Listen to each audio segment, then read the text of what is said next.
ရှမ်းပြည်နယ်ရှေ့ပိုင်းမယောင်မျိုးနဲ့ပြန်ကြားရေးနှင့်ပြည်သူ့ဆက်ဆံရေးဦးစီးဌာနလူထုအခြေပြုဗဟိုဌာနခန်းမ၌ယနေ့နေ့ပိုင်းက89နှစ်မြောက်ပြည်ထောင်စုနှင့်အထိမ်းအမှတ်တောက်ရှိုးကိုကျင်းပပြုလုပ်ရာမြို့နယ်ဦးစီးမှုနှင့်ရုပ်သံကျွမ်းကျင်သုံးတို့ကယခုလိုဆွေးနွေးခဲ့ကြပါရရှင်ပြည်ထောင်စုနှင့်ဖေဖော်ဝါရီလ12ရက်လန်ဒန်ဆွေးနွေးပွဲ၌တောင်တန်းဒေသမှပြည်သူတို့၏သဘောထားကိုခံယူရန်ဗိုလ်ချုပ်အောင်ဆန်းပြောကြားခဲ့တာနဲ့ညီ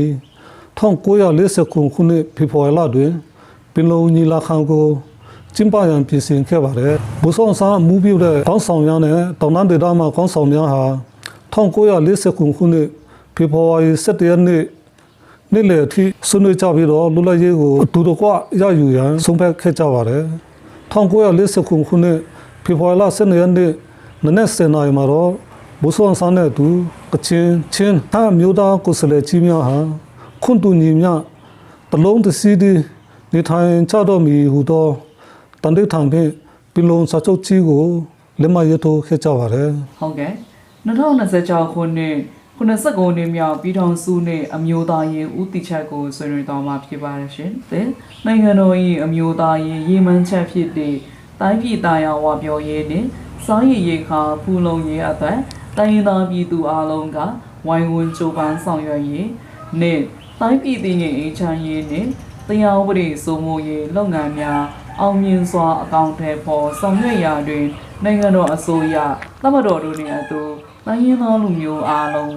လက်သွဲပူးပေါင်းဆောင်ရွက်ရေးနိုင်ငံတော်အတွင်းတရားမျှတခြင်းလွတ်လပ်ခြင်းနှင့်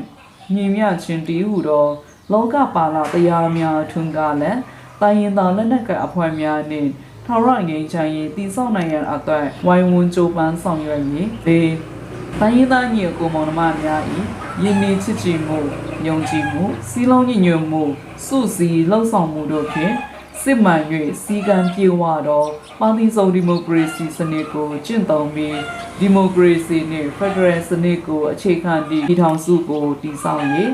ငါခင်ဝင်ဖွံ့ဖြိုးတိုးတက်သောနိုင်ငံတော်ဖြစ်ပေါ်လာစေရေးနှင့်တိုင်းရင်းသားများ၏ပညာရေးကျန်းမာရေးနှင့်လူမှုစီးပွားဘဝများဖွံ့ဖြိုးတိုးတက်အောင်ဝိုင်းဝန်းဖော်ဆောင်ရေး2026ခုနှစ်89နှစ်မြောက်ပြည်ထောင်စုနှင့်စောင့်ပုတ်တဲ့စီလုံးချင်းနှင့်အင်အားညီညွတ်ခြင်းနှင့်စွမ်းအားငြိမ်းချမ်းခြင်းနှင့်အလားတရားနှင့်ပြည်ထောင်စုကြီးတိုးတက်ဖို့ထာဝရငြိမ်းချမ်းရေးကိုတည်ဆောက်သောဒုညင်တော်ထုတည်ထောင်ပြုပြည်ထောင်စုအတွက်လက်ချင်းဆက်ကျမနန်းစီပါပါရှင်